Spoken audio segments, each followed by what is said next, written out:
ታዋቂው ታጋይ ጋዜጠኛ የሰብአዊ መብት ተሟጋች እንዲሁም የፋኖ እንቅስቃሴ መሪ እስክንድር ነጋ ፈንታ ከዚህ ዓለም በሞት ተለይቷል የሚሉ ያልተረጋገጡ መረጃዎች በስፋት እየተሰራጩ ይገኛሉ። በሌላ በኩል ደግሞ እስክንድር በሕይወት አለ፣ ይሄው መረጃ የጠላቶቹ የተለመደ የሐሰት ወሬ ነው የሚሉ አጸፋዊ መግለጫዎች በስፋት እየወጡ ነው። በዚህ ዝግጅታችን የሁለቱንም ወገኖች ምንጮች በማጣቀስ የተከሰተውን እውነተኛ ሁኔታ በጥልቀት እናስቃኛችኋለን። በተጨማሪም አንድ ታዋቂ የታሪክ ተመራማሪ እስክንድር ነጋ በአባቱ ኢትዮጵያዊ አይደለም በሚል ለዝግጅት ክፍላችን ባልደረባ ያደረሱትን አዲስና ያልተሰማ መረጃ በዝርዝር የምንመለከተው ይሆናል። የትም የማይገኙ ምስጢሮችን፣ ያልተሰሙ እውነታዎችንና እስክንድር ነጋ ፈንታን የተመለከቱ የሁነቶችን ጥልቅ ትንተናዎች ይዘን ቀርበናል። ለአፍታ አብራችሁን ዝለቁም።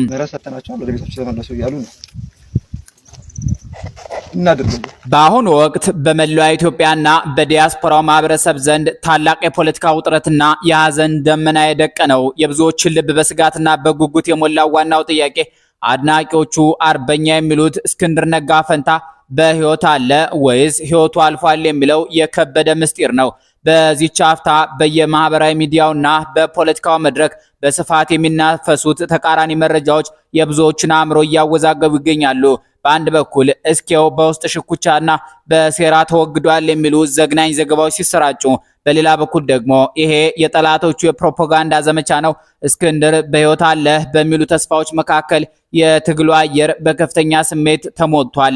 በዚህ ዘግናኝ አጋጣሚ ዙሪያ የሞቱን ዜና በዝርዝር ከዘገቡት ወገኖች መካከል ራያ ወሎ የተባለው የፌስቡክ ገጽ እንዳተተው እስክንድር ነጋ በአፋብን አደረጃጀት ውስጥ የተሰጠውን የስሙላ ስልጣን አልቀበልም በማለት መግለጫ ካወጣ በኋላ በዘመነ ካሴ ባውቄ ትዕዛዝ ታፍኖ በዋሸራ ማሰቀያ ቦታ ታስሮ ቆይቷል። ራያ ወሎ አክሎ እንደገለጸው እስክንድር የተሸኘው በዚህ ዋሸራ በሚባለው ቦታ ሲሆን አስከሬኑ ግን ወዳዊ ዞን ጫራ ቀጠና ተወስዶ በውጊያ ወይም በድሮን ጥቃት እንደሞተ ተደርጎ ለማስመሰልና ለፖለቲካ ንግድ ለማዋል እቅድ ተይዞ እንደነበር አብራርቷል። በተመሳሳይ መልኩ ሸገር ዴይሊ ፖስት ያወጣው ሰበር መረጃ እንደሚያመለክተው እስክንድር በነ አስረስ ማረ ዳምጤ ትዕዛዝ ከሸዋ ታፍኖ ወደ ጎጃም ከተወሰደ በኋላ በጫራ አካባቢ ታስሮ በቆየበት ጊዜ ከመከላከያ ሰራዊት ጋር በተደረገ ውጊያ ወይም በድሮን ጥቃት እንደሞተ ተደርጎ መረጃዎች እንዲወጡ ስልታዊ ስራዎች ሲሰሩ ቆይተዋል። የእስክንድርን መሸኘት በሚመለከት ይበልጥ ጠንከር ያለ መረጃ ያቀረቡት መረጃ ዛሬ የተሰኘው ገጽና አዲስ መኮንን የተባለው የቀድሞው የኢቢሲ ጋዜጠኛ እስክንድር ነጋ ከዚህ ዓለም የተሸኘው በአፋብን ወታደራዊ ኃላፊ በተፈራ ማሞ ትዕዛዝ ነው ይላሉ። መረጃ ዛሬ የተባለው ገጽና አዲስ መኮንን እንደጠቀሱት ለዚህ አሳዛኝ እርምጃ ዋነኛው ምክንያት ጽምዶ የተባለውና አማራን በራሱ ልጆች ለማጥፋት የተሸረበው የህወሓት ስልት ሲሆን እስክንድር ነጋ ደግሞ ይህንን ሴራ ከጀርባ ሆኖ በጽናት በመቃወምና ከወያኔ ጋር አልደራደርም በማለቱ በህወሓት አመራሮች ጥርስ ተነክሶበት ለዚህ ጣፋንታ ተዳርጓል። በተጨማሪም ፍሬው ተሻለ እንደጻፈው በቁም እስር ላይ የነበረውን እስክንድር ነጋ ፈንታን ከዚህ በላይ አስሮ ማስቀመጥ እንደማይገባ ገልጾ ከመከላከያ ጋር በነበረ የተኩስ ልውውጥ ተመታ ለማስባል ከህወሓት በኩል ለፋኖ አመራሮች ቀጥተኛ ትዕዛዝ ተላልፎ እንዲሸኝ ተደርጓል። በተቃራኒው ደግሞ ይህ ሁሉ ወሬ የእስክንድርን ህይወት ለማሳጣትና የፖለቲካ ስሙን ለማጠልሸት የተከፈተ ሐሰተኛ ዘመቻ ነው የሚሉ ጠንካራ ድምጾች ይሰማሉ። መሳይ ማሞ ቶሌራ በሰፊው እንደተነተነው እስክንድር ተወገደ እየተባለ የሚሰራጨው መረጃ በአብይ አህመድ አሊ ካድሬዎችና በታየ ቦጋለ የመሳሰሉ ሰዎች ጭምር የተመራ የሶሻል ሚዲያ ዘመቻ ነው። መሳይ ማሞ ቶሌራ አክሎ እንደገለጸው እስክንድር ነጋ በአዲስ አበባ ጉዳይ ከአብይ አህመድ አሊ መንግስት ጋር፣ በአማራ መሬት ጉዳይ ደግሞ ከህወሓት ጋር አልደራደርም በማለቱ በሁለቱም ወገኖች ጥርስ ተነክሶበት የፖለቲካ ቁማር እየተጫወቱበት ይገኛሉ። የፈራይ መለስ የተባለው አካል እንዳብራራው ደግሞ በአርበኛ እስክንድር ነጋ ዙሪያ ብልጽግናም ሆነ ጽምዶ ጥንብ ለማንሳት እንደሚዞር አሞራ ፕሮፓጋንዳ የሚያሰራጩት እስክንድር በአዲስ አበባ ጉዳይና በንጽህናው ያለውን ከፍተኛ ተጽዕኖ ስላወቁና ትግሉን እንዳይመራው በመስጋታቸው ነው። እስክንድር ነጋ በህይወት ስለመኖሩ በግልጽ ካረጋገጡት መካከል ሊያ ልመንህና ሸዋ ፖስት በጻፉት ዘገባ መሰረት እስክንድር አልተገደለም፣ ይልቁንም በአሁኑ ጊዜ በሸዋ ጠቅላይ ግዛት አሳምነው እዝ ውስጥ ተራ አባል ሆኖ በትግሉ ላይ ይገኛል። ሊያ ልመንህና ሸዋ ፖስት አክለው እንደገለጹት በጽምዶና በህወሓት ተላላኪዎች ዘንድ የሚካሄደው ዘመቻ የእስክንድርን ሐቀኛ ተጋድሎ ለማራከስ የተወጠነ ቢሆንም የሸዋ ህዝብና እውነተኛ አርበኞች ከጎኑ ናቸው። በተጨማሪም ቴዲ ሐዋሳና ሰላም ሙሉጌታ በጻፉት አስተያየት የአዲስ አበባ ልጅ አይመራንም በሚል እኩይ አመለካከት በአርበኛው ላይ ዘመቻ ሲደረግ እንደነበር ጠቁመው አሁን የሚሰማው የሞት ወሬ ሐሰት እንዲሆንና አርበኛው በሰላም እንዲመለስ ያላቸውን ጥልቅ ምኞት ገልጸዋል። እስክንድር ነጋ ፈንታ እንደ ታላቁ እስክንድር ያለ አእምሮና መንፈስ በመሆኑ አካሉን ለመግደል የሚሞክሩ አካላት ሚሊዮን እስክንድርን እንደሚፈጥሩ አልተረዱትም የሚሉም አሉ።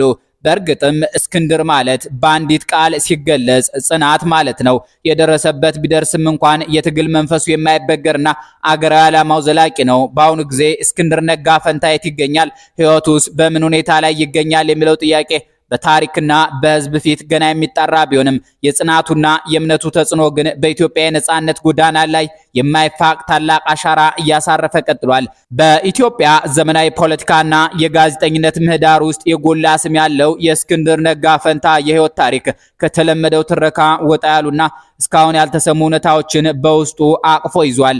በተለይም በጣቢያችን አዘጋጅ ገጽ ላይ በቀጥታ የተገኘውና የሀበሻ ጀብዱ ከተሰኘው መጽሐፍ ተርጓሚ ከተጫነ ጆብሬ መኮንን ዘንድ የተገኘው አዲስ መረጃ ስለ እስክንድር ነጋ ፈንታ አመጣጥና ስለተወለደበት ምስጢራዊ ታሪክ ቀደም ሲል ከነበሩት እይታዎች የተለየ ትኩስ ብርሃን ይፈነጥቃል። ይህ ኤክስክሉሲቭ መረጃ እንደሚያመለክተው ከሆነ የእስክንድር ታሪክ የሚጀምረው ከአሜሪካን ምድር ነው። ባለሀብቱ አቶ ነጋ ሴት ልጃቸውን ለትምህርት ወደ አሜሪካ በላኩበት ጊዜ በተመሳሳይ መልኩ ከአንድ ሀብታም የህንድ ቤተሰብ የተላከ ወጣት ተማሪ በዚያው አስኳላ ይገኛል። በሁለቱ የባለጸጋ ልጆች መካከል በወጣቶች አየር ውስጥ የተቀጣጠለው አጭር የፍቅር ጊዜ የኋላ ኋላ ለዓለም ሌላ ስብዕናን ለማበርከት መንገድ ጠረገ። ከዚሁ አጭር የፍቅር ታሪክ የተወለደው ህፃን ስሙ እስክንድር ተብሎ ተሰየመ። የስሙ ፊደላት በቁጥር 6 ናቸው። ሁሉም ፊደላት ስድስተኛ ወይም ሳድስ በመሆናቸው በራሱ ጥልቅ ምሳሌያዊ ትርጉም እንደያዘ ተጫነ ጽፈውልናል። ይህ ልዩ ታሪክ የእስክንድርን የህይወት መነሻ ከኢትዮጵያ አልፎ ከዓለም አቀፍ የባህልና የደም ውህደት ጋር ያያይዘዋል። ይህ እስካሁን በግልጽ ያልተነገረ ምስጢር የትውልድ አመጣጡንና የማንነቱን መሰረት በአዲስ መነጽር እንድንመረምር ያደርጋል። በአንድ በኩል በራሱ ቀጥተኛ ብዕርና ታሪክ የተጻፉት እውነታዎች ሲኖሩ፣ በሌላ በኩል ደግሞ እንደ ተጫነ ጆብሬ መኮንን ያሉ የቅርብ ታዛቢዎች የሚያቀርቡት ይህ አዲስ መረጃ ለእስክንድር ነጋ ስብዕና ሌላ ተጨማሪ ትረካ መስመር ይከፍታል። እነዚህን ሁለት የተለያዩ የምንጭ መስመሮች ጎን ለጎን ማስቀመጥ የተረጋገጠውንና ያልተረጋገጠውን ሳያቀላቅሉ እውነታውን ለታዳሚ ለማቅረብ ያስችላል። በዚሁ አዲስ መረጃ የተገለጸው የትውልድ ምስጢር የእስክንድርን ዘመናት የተሻገረ የጽናት ጉዞ ይበልጥ ውስብስብና አስደናቂ ያደርገዋል። በህንድ ውቅያኖስ ላይ በተዘረጉ የንግድና የታሪክ ማዕበሎች የተሸመነው የኢትዮጵያና የህንድ ትስስር የሺህ ዓመታት ዕድሜ ያለው የደም የባህልና የጣፋንታ ገመድ ነው።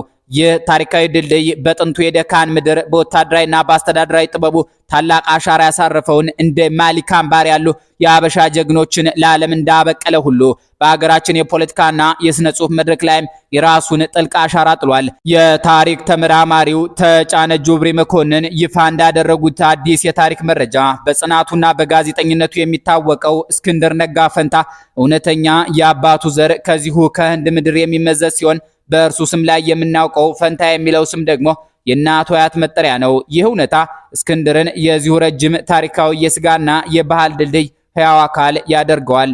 የትክክለኛ አባቱን ስም ግን እኒሁ ጸሐፊ አላጋሩንም። ሲያጋሩን የምናደርሳችሁ ይሆናል። ይህ የደም ቅልቅልና የሁለት ዓለማት ውህደት ግን በእስክንድር ነጋ ፈንታ ብቻ የሚያበቃ አይደለም። የኢትዮጵያን የሥነ ጽሑፍ የጥበብና የማህበራዊ ሕይወት አየር የተነፈሱ በርካታ ታላላቅ ሰዎችም የዚሁ ድንቅ የታሪክ ሰንሰለት ውጤቶች ናቸው። የቋንቋውና የፍልስፍናው ሊቅ ከበደ ሚካኤል የአእምሮ አድማሳቸው ከዓለም አቀፍ ተጽዕኖዎች ጋር እንደተሰናሰለ ሁሉ የታሪካችንና የጋዜጠኝነቱ ባህር ጳውሎስ ኞኞ እንዲሁም በንግዱና በስራ ፈጠራው መስክ ስሙ የሚነሳው ቢጃይ ናይከር የዚሁ ባለብዙ ቀለም ማህበረሰብ ፍሬዎች ናቸው።